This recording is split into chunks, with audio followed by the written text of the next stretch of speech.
Hello అండి, welcome to మన ఇంటి గుమ్మగుమ్మలు. ఈరోజు మేము ఇంట్లో చేయబోయే వంటకం చాలా చాలా టేస్టీగా అయిన వంటకం అన్నమాట. అంటే చిక్కుడుకాయలతో పుల్లా బెల్లం వేసి కూర చాలా చాలా టేస్టీగా ఉంటుంది. చాలా simple, with less oil and చాలా న్యూట్రిషియస్ కూడాను. ఇవి బేసిక్లీ ఇంట్లో కాసిన కాయలండి, చాలా లేతగా కూడా ఉన్నాయన్నమాట. సో దీన్ని కడిగేసి ఇదిగో ఇలా ఈనెలు తీసేసాము. ఇంకా మిగతాది ఇది కట్ చేసి ఉడికించేయడమేనండి. ఉడికించేసి పోపు వేసేయాలన్నమాట. ఈ సైజ్ ముక్కల్లో కట్ చేసేసుకున్నామండి. అంటే మీరు ఇవి ఇంట్లో కాయలు కాబట్టి కొంచెం పెద్దవే చేసాము. మీరు కావాలంటే ఇంకొంచెం చిన్న ముక్కలు చేసుకోవచ్చు మీ ఇష్టాన్ని బట్టి. దీనికి కావాల్సిన వస్తువులు ఏంటంటే ఇది దీన్ని ఉడికించుకోవాలి చిక్కుడుకాయలని. తర్వాత ఏమో పోపుకి ఆవాలు, శనగపప్పు, మినప్పప్పు, ఎండుమిరపకాయలు, ఇంగువ, పుల్ల బెల్లం కాబట్టి ఇప్పుడు చింతపండు నానబెట్టాను కొంచెం, అండ్ బెల్లము. ఇవేనండి కావాల్సిన వస్తువులు. సో ఫస్ట్ ఏం చేద్దామంటే మూకుడులో ఇది వేసేసి కూర వేసేసి కొంచెం నీళ్లు పోసి ఉప్పు వేసి మూత పెట్టేద్దాం. ఇవి ఇంట్లో కాయలు 200 గ్రాములు వచ్చాయన్నమాట. వీటితోనే ఈరోజు కూర. కావాల్సినంత ఉప్పు, పసుపు వేసేసి కొంచెం నీళ్లు చిలకరించాను అనమాట. మూత పెట్టేద్దామండి కలిపేసి. ఇది ఒక 5 నిమిషాల తర్వాత చూద్దాం. నన్ను చాలామంది అంటున్నారు, మీరేం చేయరా వంటలు, మీ అత్తగారి చేత చేయిస్తున్నారని చెప్పని. ఎవరో ఒకళ్ళు వీడియో తీయాలి, ఒకళ్ళు వంటలు చేయాలి కదండి. అన్నీ నేను సాధ్యమైనంత వరకు అన్నీ దగ్గర చేసి పెడతానమాట. కూరలు తరగడం కానీ అన్నీ, కానీ ఆవిడకి ఎక్కువ పని ఇవ్వకుండా అని. అంతేగాని నెక్స్ట్ ఏంటి, అది ఉడకడం అయిపోయింది కదా, ఇంకేంటి ఉడికిందా చూడండి.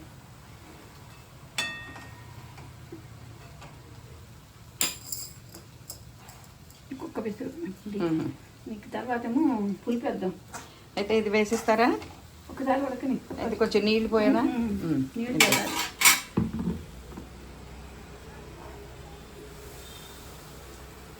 ఉప్పు పసుపు వేసాను నేను. ఉడికిందా?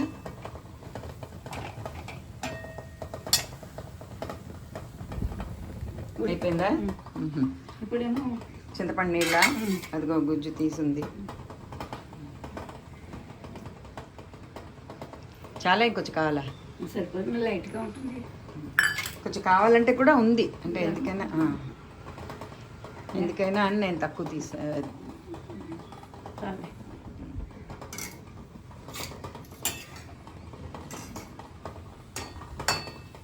ఇంత తర్వాత పోపు వేసేయడమేనా?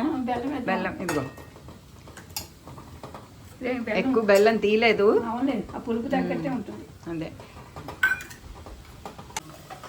అయిపోయింది. ఇప్పుడు చింతపండు ఎగిరిపోయిందే.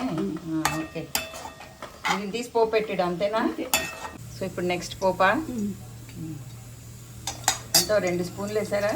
అంతే. ఓకే, కొంచెం నూనె వేడెక్కిన తర్వాత ఏం వేస్తున్నారు? అన్నీ వేసేస్తున్నారా? మినప్పప్పు, శనగపప్పు, ఎండుమిరపకాయలు.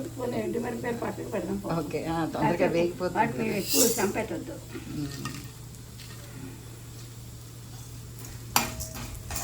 కానీ ఇందాక మీరు ఏమంటున్నారు, చిమ్నీలాగా మీ పాతకాలంలో ఏముండేవి ఇళ్లలో? పొగగూళ్ళు అనేవారు. ఇందాక ఏం చెప్పాను మర్చిపోయాను నేను. అదే వంటింట్లోంచి పొగ పోవడానికి చిమ్ని గూళ్ళనే అనేవాళ్ళం.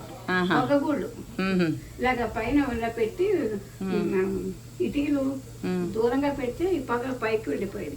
ఇంట్లో పొగ ఇంకా ఇంట్లోకి వచ్చేది కాదు, అలాగ పైకి వెళ్ళిపోయేది.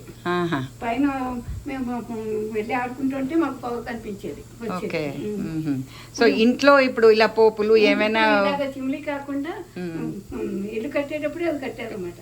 ఓహో, అచ్చా, పర్మనెంట్ స్ట్రక్చర్ అయితే అది. దానికి కొత్తగా పెట్టింది ఏం కాదు, వీళ్ళే కంట్రాక్టర్లే కట్టేవారు. నీడ గదిలో ఒకటి దాలి వేసేవారు. ఏం వేసేవారు? దాలి అంటారు. పాడు ఉంటే దాలి వేస్తారు. ఆ దాలి అంటే రౌండ్ గా కుండులా చేసి దాంట్లో పిడకలు పేర్చి రౌండ్ గాను గేదె పిడకలు పిడకలు అంటారు. ఆ పిడకలు పేర్చి మధ్యలో నిప్పేయటం పొయ్యి ఉండేది వెనకాల, నీళ్ళ పొయ్య, దాంట్లో వేసి ఇంత దాంట్లోనేమో కొండతో పాలు పాడు ఉండేవారు ప్రతి వాళ్ళకి లేని వాళ్ళకి కూడా గేదెలు ఉండేవి క్రిస్టియన్సారం ఒకటో రెండో బోళ్ళు ఇంత కొండ పెట్టి కాచేవారు. దాన్ని దాలంటారు. ఆ పొగ కూడా ఇంట్లోకి వస్తే ఇబ్బందిగా ఉంటుందని ఆ పొగ కూడా పైకి వెళ్ళిపోయేది. నీడపోయి పొగ ఒంటింటో ఇంకో గూడు పొయ్యి పెట్టేవారు. పెడా పొయ్యి అని ఈ పక్కకి చిన్న పొయ్యి ఉంటుంది, కట్టిందే అది.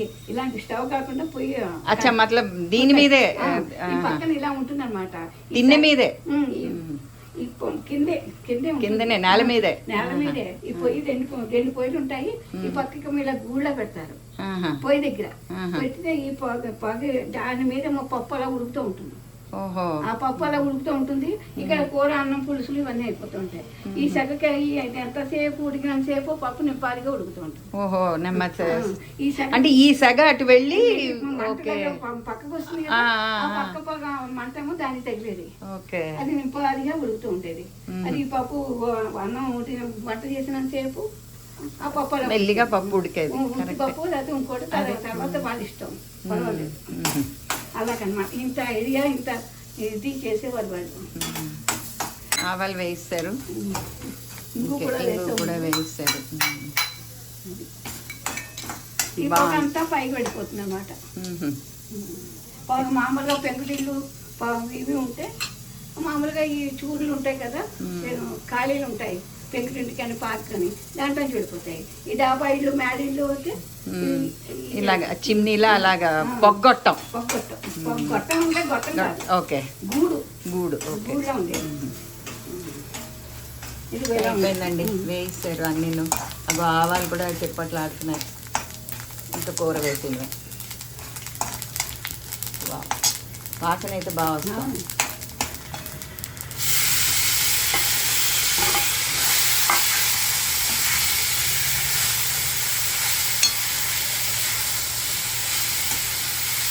మనకు కొంచెం కూర తక్కువ ఉంది కాబట్టి పోపు కొంచెం ఎక్కువ వేస్తాం. అవును, ఇంటి కాయలు అంటే ఇంకో కొయ్యలేదు, ఇంకా లేతగా ఉన్నాయిలేండి కాయలు, అందుకని కొయ్యలేదు ఇవి. ఈ పూటకి సరిపోతుంది. బాగుంది, కలర్ఫుల్గా చాలా బాగుంది. ఉప్పు కారం అన్ని వేస్తే కూడా ఆర్లవుగా ఉంటుంది. సో ఇదండి చిక్కుడుకాయతో పుల్ల బెల్లం వేసి కూర అనమాట. చాలా చాలా టేస్టీగా ఉంటుంది. అండ్ ఇవాళ మాకు కాంబినేషన్ అయితే ఇది పుల్ల బెల్లం వేసి కూర అండ్ మామిడికాయ పప్పు అనమాట. చాలా చాలా టేస్టీగా ఉంటుంది కాంబినేషను. ఇటు వచ్చి చారు మా ఆయన అంతగా తినరు కాబట్టి అత్తయ్య గారు పెట్టడం లేదు. అత్తయ్య గారు పెడతారా చారు కూడా? ఇవాళ వద్దా? ఓకే, సో అలాగే. సో మీరు ఇలా చేసుకోండి, చిక్కుడుకాయలతో ఈ విధంగా చేసుకుంటే చాలా చాలా టేస్టీగా ఉంటుంది. ఈట్ హెల్దీ అండ్ హెల్దీ కూడా. అసలు ఈట్ హెల్దీ, స్టే హెల్దీ. మళ్ళీ నెక్స్ట్ వీడియోలో కలుద్దామా? Till then bye.